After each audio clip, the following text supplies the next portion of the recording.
Hey, Book Beavers. I've talked to a lot of authors about their websites, and their reactions tend to float around on the guilty spectrum, somewhere between I don't have one and it exists, but it's on my to-do list to improve. I always love hearing from the authors who are genuinely proud of their sites and have reader magnets that are doing real work for them. But I don't hear those stories nearly as often. What I see more frequently is a signature little flinch when the topic comes up. It's definitely not that authors don't care. It's more that most of us were never really taught how to build a website that actually supports our real life and goals. So today we're going to demystify the whole thing. I'm going to shine the spotlight on the key pieces that make an author website effective and how to bring it all together in a way that feels unequivocally you. Authors often pour so much energy into their TikTok or Instagram or retailer pages, and sometimes those efforts can really pay off. Those platforms can help you get discovered or go viral or catch this huge wave of momentum. But they can also disappear at a moment's notice without your consent or even knowledge. Your website is the only space that you control completely. You set the tone, decide what readers see and what they should do next. A solid author website should be the place where everything connects for you and your reader.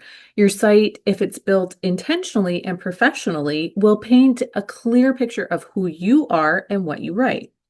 Regardless of who lands on your homepage, be it readers, librarians, podcasters, they should all instantly get a sense of your author brand. We're painfully aware that readers actually do judge books by their covers, and they also just might be judging authors by their websites. So your first impression really does matter. When someone lands on your homepage, the very first thing they pick up on, usually before they even read a single word of text, is the brand. And I don't mean brand in the corporate buttoned up sense of the word. I mean the overall feeling your site gives off. The colors, the fonts, the images, the mood, all of those pieces work together to create an instant impression. And that impression tells readers what kind of stories you write. A lot of authors start by choosing a pretty script font, pairing it with their favorite color palette, and then calling it a day. And that's not wrong, it's just incomplete. The real magic happens when your choices are very intentional, when your site subtly yet unequivocally signals your genre and tone before the reader even scrolls down to look more. Readers are very, very fast at recognizing the vibe they're drawn to, and they know when something just feels like a mystery or a romance or a fantasy long before they're ever reading your book blurb or description. That's why the overall branding matters so much. It helps them understand at a glance that they're in the right place. But the good news is this really doesn't have to be complicated. You don't need a whole rainbow of colors or six different fonts. In fact, keeping things simple and just consistent makes everything look more professional and trustworthy. Consistency is really what is going to combine to create recognition. So when it comes to that first impression, the author websites that consistently hit it out of the park maximize the effect of their hero section, or the part of the website that the viewer sees immediately above the fold before they ever have to scroll. This is where you really want to use your design choices to portray the tone, atmosphere, or even the themes that you're writing about. For example, background images and color palettes can do a lot of the heavy lifting with minimal effort on your part. Moody photography oozes atmosphere. Color blocking can establish tone, or even just your latest book sitting front and center can cause FOMO. One thing that every amazing author website has in common is that their hero section is working overtime for their author, setting expectations, and inviting your readers to stay just a little bit longer. When those readers dive deeper into your website, The next place that's really worth its weight in gold is the book section. And the strongest sites make it incredibly easy for readers to find their way there. Whether you prefer a clear central spot where all your books live together, giving readers a beautifully organized view of your entire catalog, or if you lean more toward a focused layout that spotlights a single title at a time, the important part is that finding your books should be the easiest thing a visitor can do, unless you're pre-published. And if that's the case, I'm so glad you're here and getting ahead of the game. But we'll talk about your reader magnet in just a moment. The most compelling book pages will showcase the covers big and bold, treating them like the powerful sales tools they are.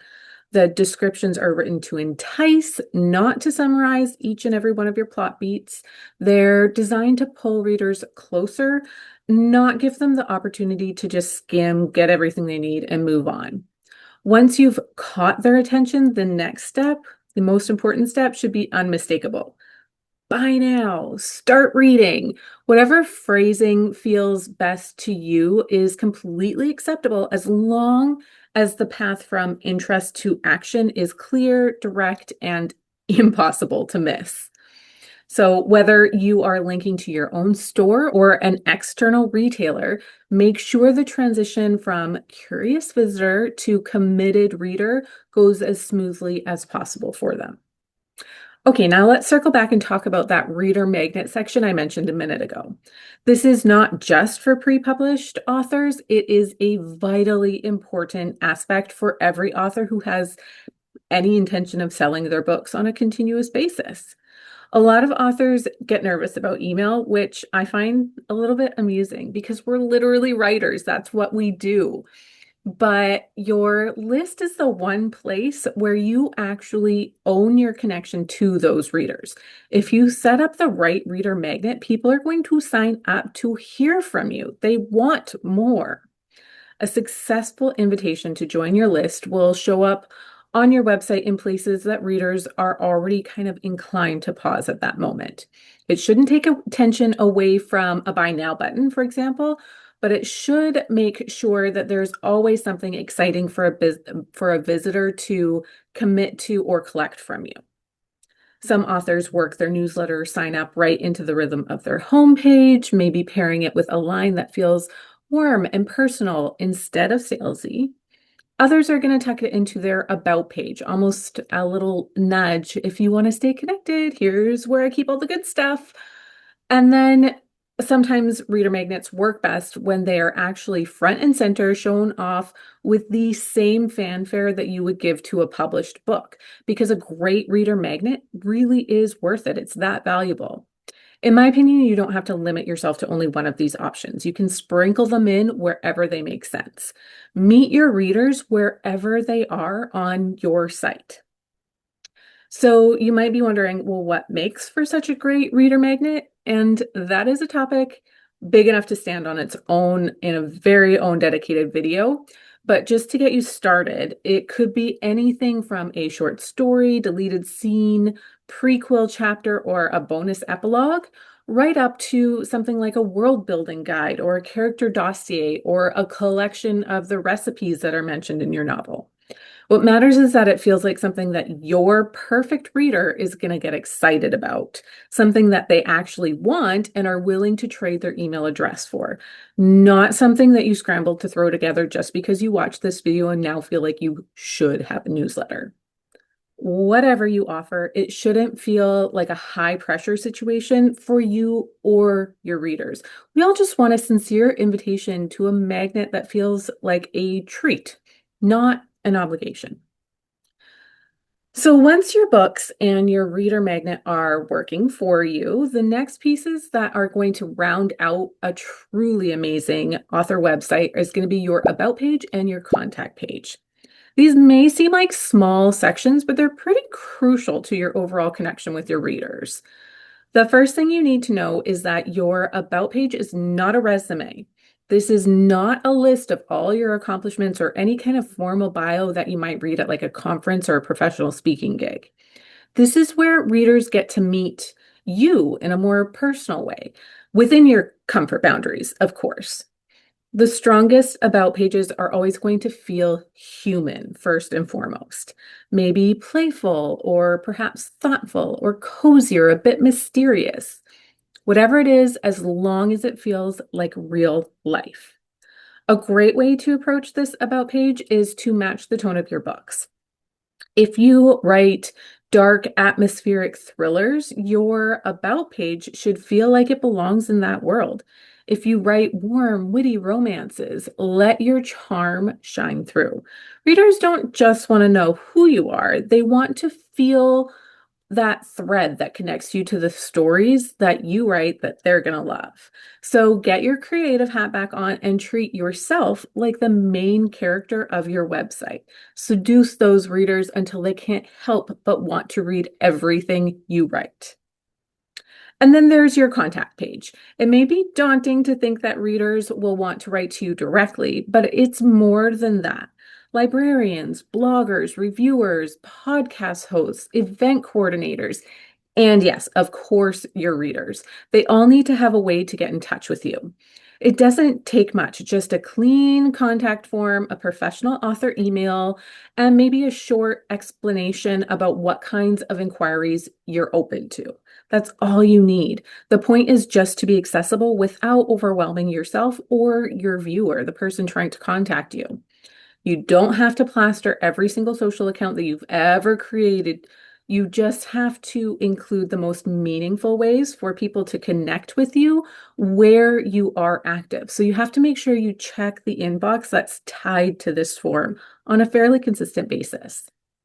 And then together, the about page and contact page reassure everyone who sees them that there's a real person behind your books. And they give professionals a clear path to start working with you, which for every author at some stage you are going to benefit from. Those are the core elements that make an author website not just nice to have, but really powerful and genuinely reflected of who you are as a writer. When all of these individual pages and elements work together, your website becomes kind of an extension of your voice and your stories and the experience you want your readers to have when they think of you. If this video helped you make sense of what your author website needs to be, but you're at a loss for how to kind of translate that into real life, you may be interested in The Bookshelf.